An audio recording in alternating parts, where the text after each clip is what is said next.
कुछ कड़वी यादें वो भी है कि तेलंगाना के हक को दबोचने के लिए भारी प्रयास हुए, खून की नदियां भी बही और बनने के बाद न तेलंगाना उत्सव मना पाया न आंध्र उत्सव मना पाया।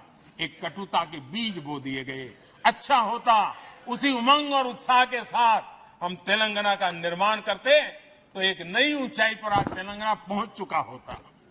आदरणीय अध्यक्ष जी, संविधान सभा ने, आदरणीय अध्यक्ष जी, इस सदन की परंपरा रही है।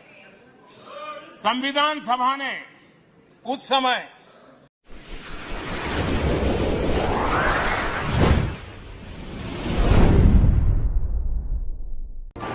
AHA न्यूज को लाइक करें, शेयर करें और सब्सक्राइब करना ना भूलें।